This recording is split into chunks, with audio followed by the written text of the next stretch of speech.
നമസ്കാരം.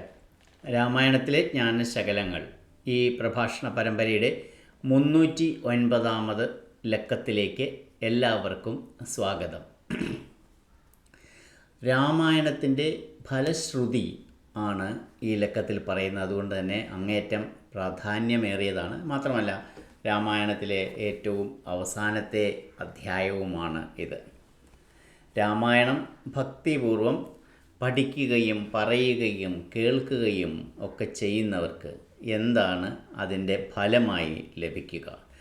രാമായണം നമുക്കറിയാം, രാമൻ്റെ അയനമാണ്, രാമൻ്റെ യാത്രയാണ്, രാമൻ്റെ കഥയാണ്.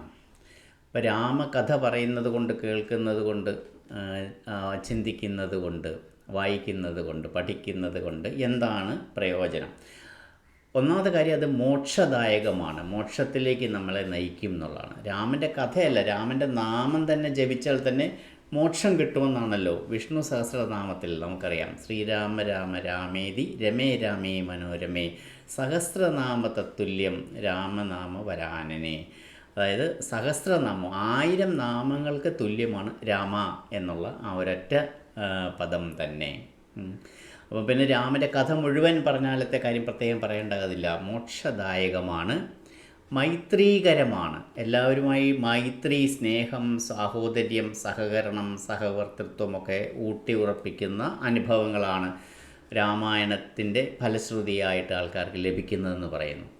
ധനധാന്യ വൃദ്ധി ഉണ്ടാകും എന്ന് പറയുന്നു. സമൃദ്ധി ഉണ്ടാകും, പണം ആവശ്യത്തിന് ധനമുണ്ടാകും, ധാന്യം, അതോട് ഉദ്ദേശിക്കുന്ന ഭക്ഷണം, അതൊക്കെ നമുക്ക് ആവശ്യത്തിന് ഉണ്ടാകും. ശത്രുവിനാശകമാണ്, അത് സ്വാഭാവികം. എല്ലാവർക്കും എല്ലാവരുടെയും ജീവിതത്തിൽ ഏതെങ്കിലും തരത്തിലുള്ള ശത്രുക്കളിൽ നിന്നുള്ള ശല്യമുണ്ടാവും.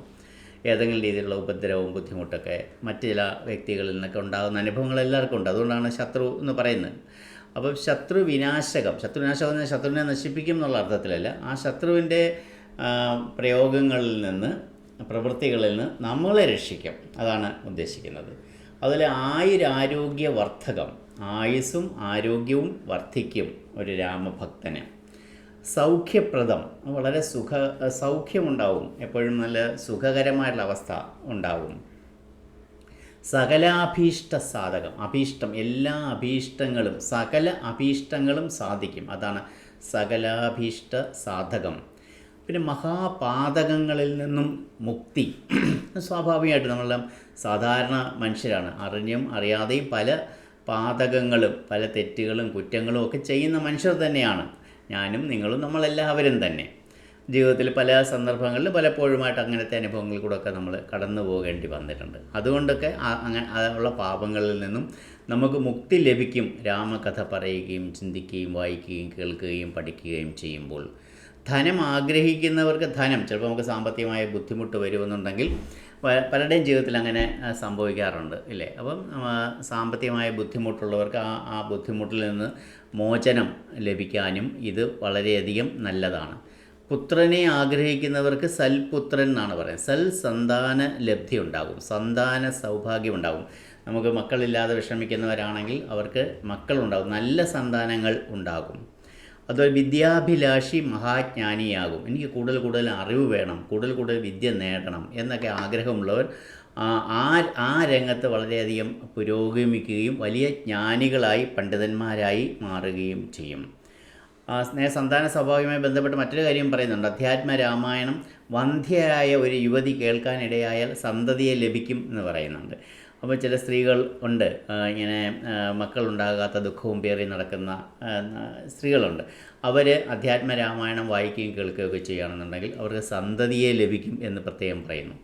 പിന്നെ നമ്മുടെ ജീവിതത്തിൽ നമ്മൾ ചെയ്യുന്ന നല്ല കാര്യങ്ങൾക്കൊക്കെ അംഗീകാരം ആഗ്രഹിക്കാത്തവരായിട്ട് ആരും തന്നെ ഇല്ല. അപ്പം ശ്രേഷ്ഠരായിട്ടുള്ള വ്യക്തികളിൽ നിന്ന് നമ്മുടെ പ്രവർത്തനങ്ങൾക്ക് അംഗീകാരം ലഭിക്കും, നമ്മൾ സ്ഥിരമായി രാമകഥ വായിക്കുകയും പറയുകയും ചെയ്യുന്ന ആളാണെങ്കിൽ. ബന്ധനങ്ങളിൽ നിന്ന് മുക്തി നേടും എന്നുള്ളതാണ് മറ്റൊരു ഫലശ്രുതി. നമ്മളെല്ലാം പല ബന്ധനങ്ങളിലും കെട്ടുപാടുകളിലും, അറ്റാച്ച്മെൻറ്റ് ആൻഡ് എൻറ്റാങ്കിൾസ്, അങ്ങനെ പല ബന്ധനങ്ങളിലും കെട്ടുപാടുകളിലും ചില പ്രത്യേകതരം ചില കുരുക്കുകളിലൊക്കെ അകപ്പെട്ട് കിടക്കുന്ന ആൾക്കാരാണ് നമ്മളെല്ലാവരും. അങ്ങനത്തെ നമ്മുടെ ആ കാര്യങ്ങളിൽ നിന്നെല്ലാം നമുക്ക് മോക്ഷം ലഭിക്കും.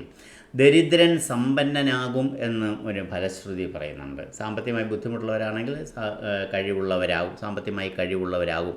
ദുഃഖിതൻ ഈ കഥ കേൾക്കുകയാണെങ്കിൽ സുഖിമാനായി വരും. അതായത് എപ്പോഴും ദുഃഖിച്ച് നിൽക്കുന്ന ഒരാളാണെങ്കിൽ സ്ഥിരമായി രാമകഥ കേൾക്കാനിടയായാൽ അവർക്ക് ജീവിതത്തിൽ പല സുഖകരമായ അനുഭവങ്ങളും ഉണ്ടാവും. ഭയമുള്ളവൻ നിർഭയനാകും എന്ന് പറയും. ഭീതിയുള്ളവൻ, ചില ആൾക്കാരുണ്ട് അകാരണമായോ കാരണത്തോടു കൂടിയോ എപ്പോഴും ഭയവും ഭീതിയുമായിട്ട് ഇരിക്കുന്ന ആൾക്കാരായിരിക്കും. അവർക്ക് ജീവിതത്തിൽ നിർഭയമായിട്ട് മുന്നോട്ട് പോകാനുള്ള ആത്മധൈര്യം ഇതിലൂടെ ലഭിക്കും. രോഗിയുടെ അസുഖം മാറും, രോഗശാന്തി ഉണ്ടാവും. പല മാറാത്ത രോഗങ്ങളിൽ നിന്നുമൊക്കെ അത് ബുദ്ധിമുട്ട് നേരിടുന്ന, വളരെയധികം വിഷമിക്കുന്ന, അത് രോഗം കൊണ്ട് വലയുന്ന പല ആൾക്കാർക്കും രോഗശാന്തി ഉള്ള അനുഭവങ്ങൾ ഉണ്ടാവും. മറ്റ് ആധ്യാത്മികമായ ദുഃഖങ്ങൾ അകന്നു പോകും. സ്പിരിച്വലായിട്ടുള്ള കാര്യങ്ങളിലൊക്കെ നമുക്ക് ഒരുപാട് വിഷമങ്ങൾ കാണും, മുന്നോട്ട് തടസ്സങ്ങൾ കാണും. അങ്ങനത്തെ തടസ്സങ്ങളെല്ലാം മാറിക്കിട്ടും. അതുപോലെ ദേവന്മാർ, പിതൃക്കൾ, താപസ ശ്രേഷ്ഠർ എന്നിവർ രാമായണം പാരായണം ചെയ്താൽ പ്രസന്നരാകും. നമ്മൾ രാമായണം വായിച്ചു കഴിഞ്ഞാൽ ഇങ്ങനെയുള്ള ദേവന്മാരും നമ്മുടെ പിതൃക്കന്മാരും വലിയ താപസ ശ്രേഷ്ഠന്മാരൊക്കെ നമ്മളിൽ പ്രസന്നരാകും. അങ്ങനെ നമ്മൾ ചെയ്തിട്ടുള്ള, അറിഞ്ഞോ അറിയാതെയോ നമ്മൾ ചിന്തയിലൂടെ, വാക്കിലൂടെ, പ്രവൃത്തിയിലൂടെ നമ്മൾ ചെയ്തിട്ടുള്ള പാപങ്ങൾ ഇല്ലാതാകും. ധർമ്മം, അർത്ഥം, കാമം, മോക്ഷം ഇവ നേടും ഒറ്റ വാക്കിൽ പറയാം രാമായണത്തിൻ്റെ ഫലശ്രുതിയായിട്ട്. അല്ലെങ്കിൽ ഒരൊറ്റ വാക്കിൽ പറഞ്ഞാൽ എന്താണ്? അഭീഷ്ടസിദ്ധി ഉണ്ടാകും എന്ന് പറഞ്ഞിട്ടാണ് രാമായണം അവിടെ പറഞ്ഞു നിർത്തുന്നത്. അപ്പോൾ നമ്മൾ ഇന്നത്തെ ഈ ലക്കത്തോടുകൂടി യുദ്ധകാണ്ഡവും അവസാനിക്കുന്നു, അതോടൊപ്പം രാമായണവും അവസാനിക്കുന്നു. നമുക്കറിയാം രാമായണത്തിലെ 6 കാണ്ഡങ്ങളിൽ കൂടിയിട്ടാണ് നമ്മൾ തുടക്കം മുതൽ കഴിഞ്ഞ 3.5 വർഷക്കാലമായി ഈ പ്രഭാഷണ പരമ്പര തുടങ്ങിയിട്ട് 309 ലക്കങ്ങളായി. അപ്പോൾ ഇതിൽ ആദ്യം നമ്മൾ ബാലകാണ്ഡമായിരുന്നു ചർച്ച ചെയ്തിരുന്നത്. ഉമാമഹേശ്വര സംവാദം മുതൽ സീതാ സ്വയംവരവും ഭാർഗവ ഗർവശമനവും വരെയാണ് നമ്മുടെ ആദ്യത്തെ കാണ്ഡം. രണ്ടാമത് അയോധ്യാകാണ്ഡമായിരുന്നു. നമ്മൾ ഓർത്തു നോക്കാം, നാരദ രാഘവ സംവാദം, നാരദനും ശ്രീരാമനും തമ്മിലുള്ള സംവാദം മുതൽ ശ്രീരാമൻ്റെ, സീതയുടെയും ലക്ഷ്മണൻ്റെയും വനത്തിലേക്കുള്ള യാത്ര വരെയായിരുന്നു. ആരണ്യകാണ്ഡം വനത്തിലെ കാര്യങ്ങളായിരുന്നു. മഹാരണ്യ പ്രവേശം മുതൽ സുതീഷ്ണ ആശ്രമ പ്രവേശം വരെയായിരുന്നു. അതിനുശേഷം കിഷ്കിന്ധാകാണ്ഡമായിരുന്നു, ഹനുമാനെ ആദ്യമായി കണ്ടുമുട്ടിയത്. ഹനുമൽ സമാഗമം മുതൽ സമുദ്ര ലംഘന ചിന്ത വരെ, എങ്ങനെ സമുദ്രം കടക്കാം എന്ന് ചിന്തിക്കുന്നത് വരെ. സുന്ദരകാണ്ഡത്തിലെ നായകൻ ഹനുമാനായിരുന്നു ശരിക്കും. സമുദ്ര ലംഘനം മുതൽ സമുദ്രം കടന്ന് ഹനുമാൻ ലങ്കയിലെത്തുന്നത് മുതൽ ലങ്കാ ദഹനവും ഹനുമാൻ്റെ തിരിച്ചുവരവും വരെയായിരുന്നു സുന്ദരകാണ്ഡം. അവസാനത്തെ 6ാമത്തെ കാണ്ഡമായിരുന്നു ഇന്ന് അവസാനിക്കുന്ന യുദ്ധകാണ്ഡം. ലങ്കയെക്കുറിച്ചുള്ള വിവരണം മുതൽ രാമായണത്തിൻ്റെ ഫലശ്രുതി, ഇന്ന് നമ്മൾ പറഞ്ഞ ഈ ഫലശ്രുതി വരെ. അപ്പോൾ ശ്രീരാമൻ്റെ അവതാരം മുതൽ രാവണ നിഗ്രഹം ചെയ്ത് രാജ്യാഭിഷേകം വരെ ആയപ്പോൾ രാമായണം ഇവിടെ അവസാനിക്കുകയാണ്. അപ്പം പണ്ഡിതന്മാർ തമ്മിൽ ചില അഭിപ്രായ വ്യത്യാസങ്ങളുണ്ട്. അത് മഹാവിഷ്ണു ശ്രീരാമനായി അവതരിച്ചത് മുതൽ ശ്രീരാമൻ സരയൂ നദിയിൽ വിലയം പ്രാപിച്ച് തിരികെ വിഷ്ണുപദം പോകുന്നവരെയുള്ള കാര്യങ്ങൾ അറിയണമെങ്കിൽ ഇനി ഒരു ഉത്തര രാമായണമുണ്ട്. അതിനകത്ത് 3 അധ്യായങ്ങളുണ്ട്. ആ അധ്യായങ്ങൾ കൂടി കേട്ടാലേ നമുക്ക് ശ്രീരാമചന്ദ്രൻ്റെ ഈ മനുഷ്യനായിട്ടുള്ള അവതാരത്തിലെ അവസാന നിമിഷം വരെ നമുക്ക് അദ്ദേഹത്തെ ഫോളോ ചെയ്യാനായിട്ട് സാധിക്കൂ. ഇപ്പോഴും രാമായണം നിർത്തുകയാണെങ്കിൽ ശ്രീരാമൻ്റെ രാജ്യാഭിഷേകം വെച്ച് നിർത്തണം. അപ്പോൾ ഈ ഉത്തര രാമായണത്തിൻ്റെ ഭാഗമാണെന്ന് പറയുന്നവരുണ്ട്. അതല്ല, ഈ 6 കാണ്ഡങ്ങൾ മാത്രമേ ഉള്ളൂ, ഉത്തര രാമായണം പ്രത്യേകമാണ് എന്ന് പറയുന്ന ആൾക്കാരുമുണ്ട്. ഏതായാലും നമ്മുടെ പല പ്രേക്ഷകരും ശ്രോതാക്കളും നമ്മളോട് ആവശ്യപ്പെട്ടിട്ടുണ്ട് ഉത്തര രാമായണം കൂടി കേൾക്കണം എന്ന്. അപ്പോൾ നമ്മൾ അടുത്ത 310ാമത്തെ ക്യാപ്സൂൾ മുതൽ ഉത്തര രാമായണം ആരംഭിക്കുകയാണ്. അപ്പം നമ്മുടെ ഈ തുടക്കം തൊട്ട് ഇതുവരെയുള്ള ഒരു അനുഭവം എന്ന് പറയുന്നത് ഒരുപാട് യാദൃച്ഛികതകളിൽ കൂടി, ആകസ്മികതകളിൽ കൂടിയിട്ടാണ് ഈ പ്രഭാഷണ പരമ്പര കടന്നു വന്നിട്ടുള്ളത്. അപ്പോൾ ഞാൻ നോക്കിയപ്പം അടുത്ത ആഴ്ച നമ്മളിത് സംപ്രേഷണം ചെയ്യുന്ന ദിവസം, പബ്ലിഷ് ചെയ്യുന്ന ദിവസം നോക്കിയപ്പോൾ അന്ന് ശ്രീരാമനവമിയാണ്. അപ്പോൾ ശ്രീരാമനവമിയുടെ ആ പുണ്യദിനത്തിൽ നമ്മൾ ഉത്തര രാമായണം ആരംഭിക്കും. രാമായണ പ്രഭാഷണ പരമ്പരയുടെ 310ാമത്തെ ദിവസമായിരിക്കും അത്. അപ്പോൾ അതിലേക്ക് എല്ലാവരെയും സ്വാഗതം ചെയ്യുന്നു. അതേവരെയും ഇതേവരെ ഈ പ്രഭാഷണ പരമ്പരയെ കൊണ്ടുവന്ന് എത്തിച്ചിട്ടുള്ള ഭഗവാൻ ശ്രീരാമചന്ദ്രൻ്റെ അനുഗ്രഹത്തിന് നന്ദി പറയുന്നു. എൻ്റെ ഗുരുവിൻ്റെ അനുഗ്രഹത്തിന് നന്ദി പറയുന്നു. അതോടൊപ്പം ഇതിൻ്റെ പ്രേക്ഷകരും ശ്രോതാക്കളുമായിട്ടുള്ള നിങ്ങൾക്ക് എല്ലാവർക്കും ഞാൻ നന്ദി പറയുന്നു. അടുത്ത് നമുക്ക് 310ാമത്തെ ക്യാപ്സ്യൂളിൽ ഉത്തര രാമായണത്തിൻ്റെ ആദ്യത്തെ ലക്കവുമായി നമുക്ക് കണ്ടുമുട്ടാം. അതുവരേക്കും നന്ദി, നമസ്കാരം.